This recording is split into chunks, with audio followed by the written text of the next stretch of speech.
Hello guys. Let's continue chapter 4 from where we stopped last time. In the last video, last week, we learned how to calculate the variance. We defined some measures of variability, the range, the interquartile range, and the variance. And variance is the most important measure of them. And we learned how to calculate the variance in sum.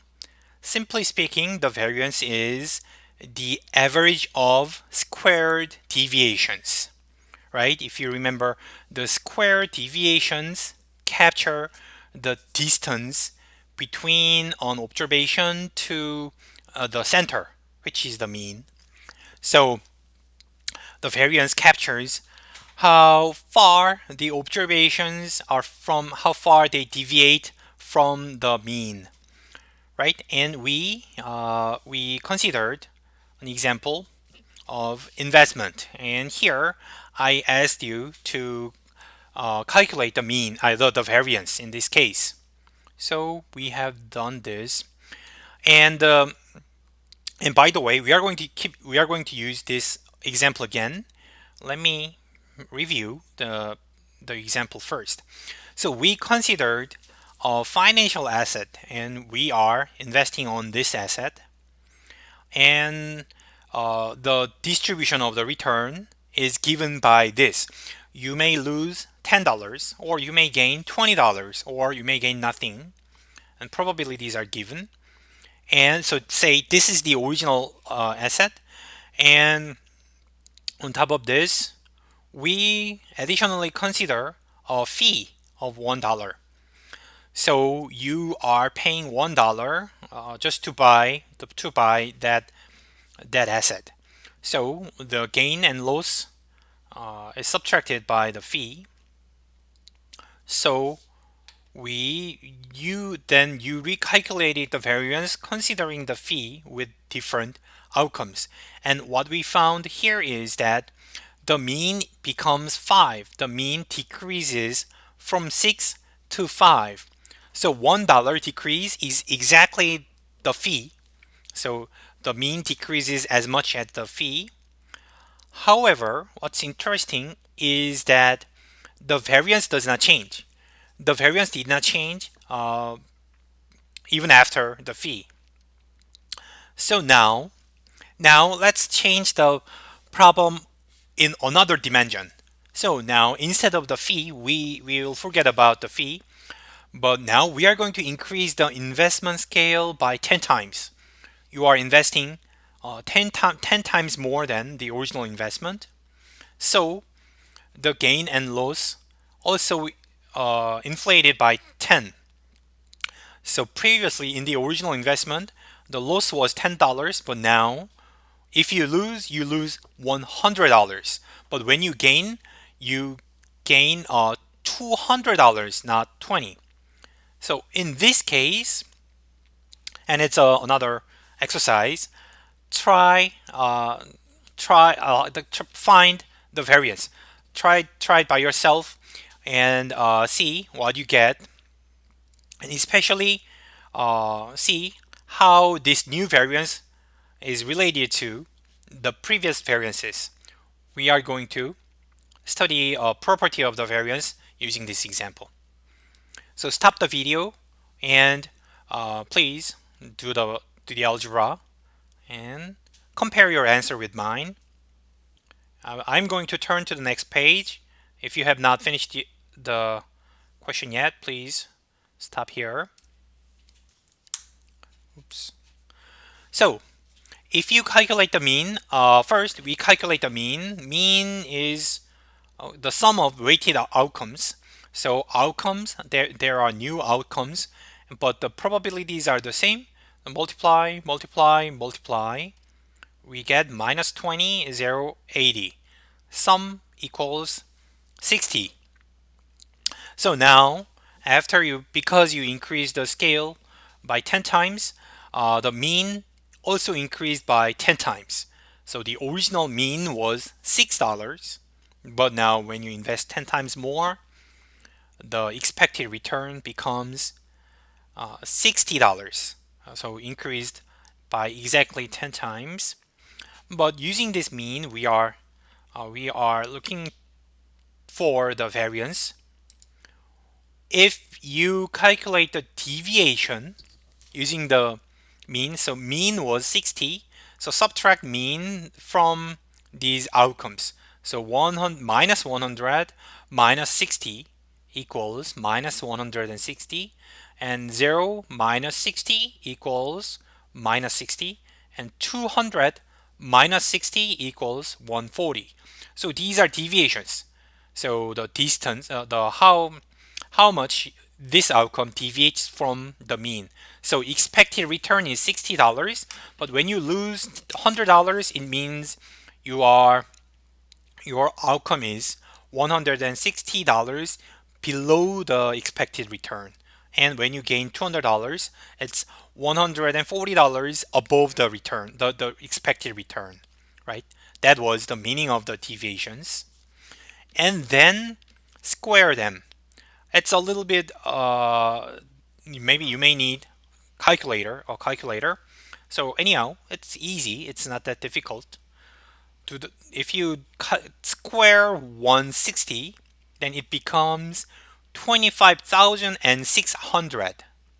And minus 60 squared equals 3,600. And 140 squared equals 19,600. The numbers are much larger than before because we increased the scale. So everything was multiplied by 10. So all the numbers are bigger. But what you have to notice here is that the deviations are inflated by 10. So increased by 10 times. But the square deviations have two more zeros. So they are multiplied by 100, not by 10. Because they are squared. So remember, so here the deviations are increased by 10, multiplied by 10. But when you square them, multiplied by 10 becomes multiplied by 10 squared, which is multiplied by 100. So these numbers are multiplied by 100 compared to the original numbers, original table. Anyhow, then once you have square deviations, you have to calculate probability. We are looking for the mean of square deviations. So you have to calculate the probability weighted square deviations. And we do that. Just numbers are more complicated. 25,600 times its probability equals 5,120. In that way, we get those numbers. And when you sum those three numbers, you get 14,400. So this is the variance. Now the variance is 14,400.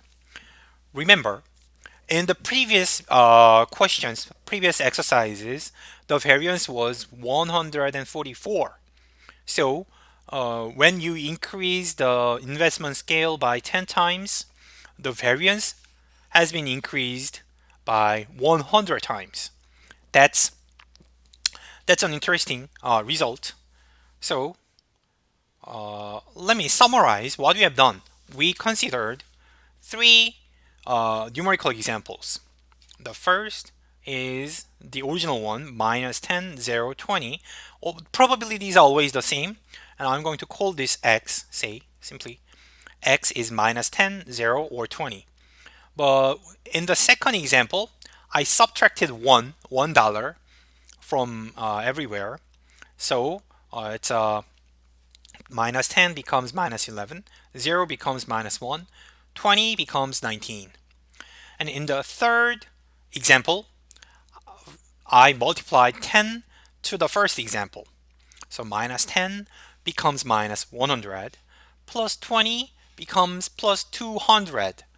So when you compare these two, and when you calculate the mean and variance, these are the results. So original mean and variance are 6 and 144. When you subtract 1, mean was subtracted by 1, but the variance does not change. And when you multiply 10, the mean is also multiplied by 10, but variance is multiplied by 100. So this is a simple observation from comparing these three examples, and we are going to formulate this observation into simple results. Suppose that x and y have linear relationship. We studied linear relationship in the previous chapter. So linear relationship means when you have an original variable x, if you multiply a constant and if you add a constant, then you get a new one. This is a linear relationship between x and y. So y is a linear function of x. And then we learned expected value of the new random variable also preserves the same linear relationship with the original expected value, or the expected value of the original random variable. So at that time, you may have thought that this relationship is so obvious, but actually it's not. It's it's a really nice property. Of course, it looks trivial, but it's not that trivial. It's a very nice property that holds for expectation. So that's why expectation is popular. One of the reasons why expectation is so popular, because it is tractable when you have this linear relationship, so which is very common in practice. So expectation allows you to handle the expectations using the same relationship. But variance, for example, does not have this relationship. Variance has this relationship. The new variance equals to a squared times the original variance. What's interesting here is, so addition has no effect. Addition disappears, and multiplication is modified to square. So so now you, like, when you compare these two results, now you see the greatness, how great, how useful and how convenient to use the expectation rather than the variance. So anyhow, in sum, adding or subtracting a constant affects the location only. It's simple. So if you add, it's just a parallel shift. The shape of the distribution does not change. So even if you add or subtract something, it does not change the variance. It's the dispersion, the distance is maintained even if you add or subtract something. However, when you multiply something, that affects location and variability at the same time. So when, like, 0 and 1 is here, but when you multiply say 10, then it becomes 0 and 10. So the mean changes, and at the same time their distance changes. So the distance is basically the variability. So distance is also affected by multiplication.